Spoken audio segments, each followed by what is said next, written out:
Kopral Paul Nyopis berada di dalam kenderaan yang ketiga ketika diserang hendap oleh segerombolan komunis di Jalan Sebatu, Bau, Sarawak. Jalan raya yang berbatu dan tidak berturap itu dinamakan oleh penduduk tempatan dengan Jalan Sebatu, merupakan satu-satunya penghubung dari daerah Bau ke Pekan Tondong. Deruan peluru yang mencurah-curah memaksa Kopral Paul Nyopis dan rakan-rakannya terjun dari kenderaan itu dan mengambil perlindungan di balik busut serta apa jua perlindungan yang ada. Sebelum kejadian serang hendap ini berlaku, Kopral Paul Nyopis pernah ditangkap oleh Kompeni Keempat Parti Komunis Kalimantan Utara atau Paraku ketika beliau sedang menyamar menjadi penduduk tempatan. Tugasnya sebagai perisik gempur dari Batalion Keempat Regimen Ranger Diraja memerlukan beliau untuk membuat tugas risikan untuk mendapatkan maklumat dari pelbagai sumber dengan apa jua kaedah. Ketika ditangkap, pihak komunis menunjukkan sekeping gambar anggota tentera kepadanya, iaitu orang yang paling dikehendaki oleh komunis kerana telah banyak menggagalkan misi subversif komunis di lokasi berkenaan. Alangkah terkejutnya Kopral Paul ketika melihat gambar yang ditunjukkan oleh komunis itu. Ternyata gambar itu ialah Kopral Paul sendiri.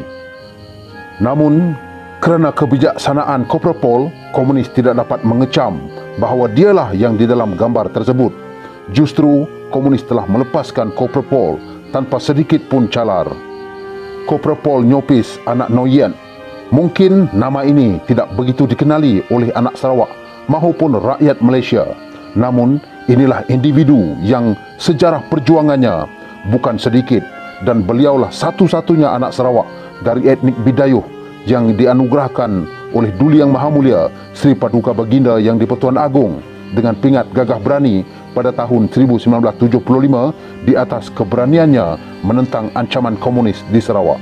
Di Pekan Tondong, pihak komunis semakin naik tocang kerana kekuatan mereka semakin bertambah dengan sokongan dari Kompeni Keempat Paraku berdatangan ke sana untuk melengkapkan pasukan mereka. Pada Julai 1972, anggota polis di Balai Polis Tondong bergegas meninggalkan balai mereka kerana kekuatan mereka tidak mencukupi untuk bertahan. Untuk menakut-nakutkan penduduk setempat, pihak komunis justru membakar balai polis itu sehingga rata dengan bumi.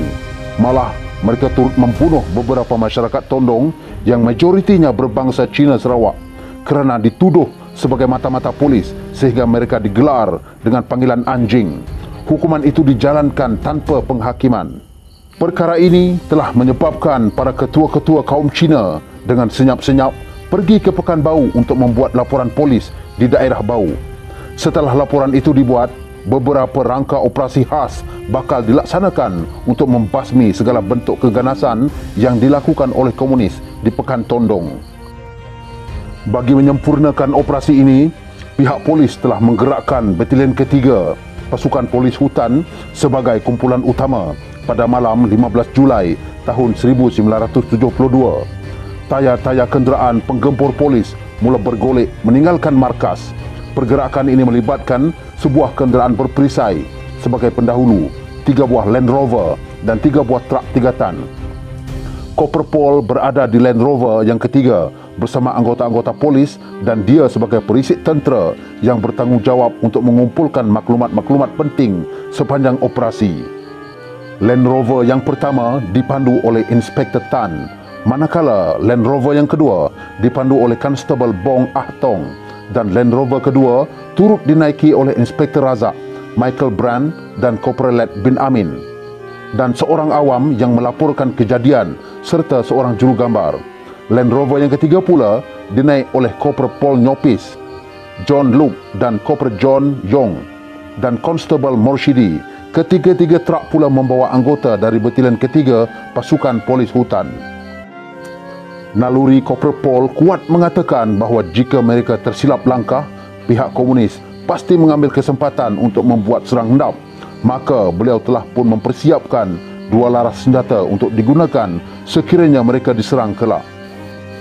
Sepucuk pistol 9mm bersama 4 magazin berisi penuh diselotip 2 kelopak secara terbalik agar beliau dapat melakukan quick reload.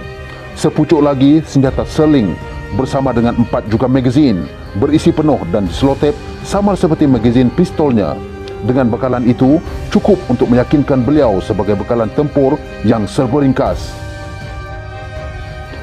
Baru saja separuh perjalanan mereka dari Pekanbaru menuju ke Tondong, dengan tiba-tiba konvoi mereka dikejutkan dengan bunyi tembakan yang menderu. Peluru dari laras senjata komunis bertalu-talu menghasilkan bunyi dentingan yang sangat kuat di permukaan besi Land Rover yang mereka naiki. Deruan peluru yang mencurah-curah memaksa Korporal Paul dan rakan-rakannya terjun dari kenderaan itu serta mengambil perlindungan di sebalik busut dan apa jua perlindungan yang ada. Ternyata di dalam serangan itu, kesemua rakan-rakan Korporal Paul telah terkena tembakan serta ada yang parah. Keadaan Korporal Paul masih berlindung di sebalik perlindungan dan amat marah kerana melihat ramai rakan-rakan mereka yang cedera di sampingnya. Kedudukan komunis hanya beberapa meter di hadapan amat memustahilkan beliau untuk membuat pergerakan balas kerana beliau sangat terdedah. Setelah diintai-intai, beliau dapat mengenal pasti satu sosok yang sedang memberi arahan kepada anggota-anggota komunis yang lain. Beliau amat yakin bahawa itu ialah ketua platun komunis yang sedang menyerang mereka. Dengan tanpa berlengah serta tidak menghiraukan keselamatan dirinya, beliau terus bangun dan membuat tendangan tepat ke arah sosok ketua platun komunis tersebut. Tembakan sulungnya tepat mengena kepada sosok itu, menyebabkan ianya terus terbongkam dan muka tersembam ke tanah. Korporal Paul juga sempat memanfaatkan hood Land Rover sebagai perlindungan untuk merapat sedikit ke hadapan. Dengan beraninya beliau terus memuntahkan ke semua peluru yang berisi di dalam keempat magazin pistolnya. Di dalam keadaan yang tidak dapat dijangka, tiba-tiba sebutir peluru berjaya merobek kulitnya melalui kepala tali pinggang, manakala sebutir lagi berjaya menembusi baju nipisnya dan juga terkena pada badan. Namun berpantang maut sebelum ajal, Korporal Paul seakan-akan tidak dapat merasakan sakitnya ditembak jika dibandingkan dengan sakitnya hati melihat komunis memperkotak-katikkan tanah kelahirannya.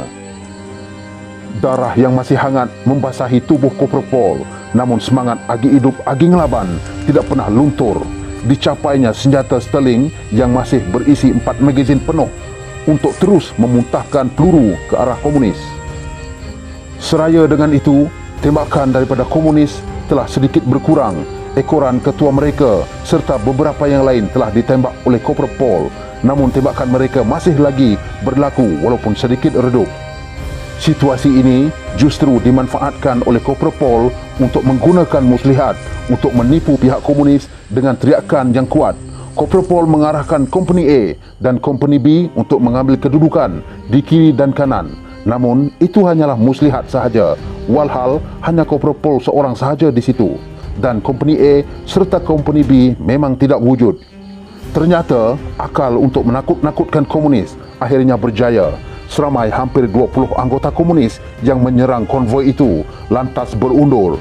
Di dalam masa yang sama, kenderaan perisai yang bergerak di hadapan konvoi telah berpatah balik untuk memberi bantuan dan bertembung dengan sisa-sisa komunis yang berundur. Dengan tanpa membuang waktu, kenderaan perisai itu pun menyemburkan tembakan automatik ke arah anggota-anggota komunis, menyebabkan mereka menjadi huru-hara serta berpecah secara lintang pukang. Mereka yang terlepas pula terpaksa berhadapan dengan pasukan polis hutan yang sememangnya telah bersedia di satu lokasi yang strategik untuk menyekat komunis-komunis yang terlepas. Apabila tembakan terhenti, Korporal Paul telah mula mendapatkan rakan-rakannya yang tercedera untuk memberikan bantuan kepada mereka. Walaupun dirinya juga tercedera ditembak, namun semangatnya sangat kuat untuk terus bersedia bertempur sekiranya kumpulan-kumpulan komunis yang lebih besar datang kelak. Kesemua anggota polis yang cedera dibawa ke klinik berhampiran untuk mendapatkan rawatan. Namun Korporal Paul sendiri memilih untuk terus berada di lokasi untuk menjaga kesemua kenderaan-kenderaan yang rosak kerana kemungkinan untuk komunis menyerang balas masih ada. Sememangnya kesakitan ditembak tiada rasanya kerana beliau terlalu geram dengan perangai komunis yang sangat melampau pada ketika itu. Di dalam hatinya hanyalah untuk menentukan negara ini aman kembali. Inspektor Anthony sendiri memperakui kerana keberanian Korporal Paul nyopislah menyebabkan serang hendap komunis ini menemui kegagalan. Menurut Inspektor Anthony, seandainya Korporal Paul Nyopis tidak bersama mereka pada hari itu, sudah tentu konvoi mereka akan menerima situasi yang lebih buruk. Tembakan dari Korporal Paul yang mengena kepada sasarannya, iaitu ketua Pelatun Komunis pada masa itu, menyebabkan komunis-komunis yang lain terus cemas dan berundur. Lagi-lagi semangat mereka luntur melihat beliau tidak tumbang walaupun sudah cedera. Inilah kisahnya seorang anak Sarawak yang bernama Korporal Paul Nyopis, anak Noyet, yang juga menerima pingat Panglima Gagah Berani, satu-satunya dari etnik Bidayuh. Terukir namanya di dalam sejarah perjuangan anggota tentera di Malaysia kerana beliau berbakti bukan sahaja di Sarawak, malah juga di Sabah. Beliau amat dihormati kerana antara orang ataupun anggota tentera yang terpilih untuk membentuk pasukan Batalion ke-7 Regimen Raja Diraja di Keluang Johor pada awal penubuhannya. Namun sayangnya informasi mengenai kepewiraannya tidak diketahui oleh generasi anak Sarawak maupun rakyat Malaysia yang lain. Korporal Paul Nyopis, anak Noyet, menghembuskan nafasnya yang terakhir pada tanggal 22 Disember 2013 yang lalu di Hospital Bau pada usia 71 tahun akibat sakit strok. Pemergiannya adalah satu kehilangan sangat besar kepada negara kita, Malaysia.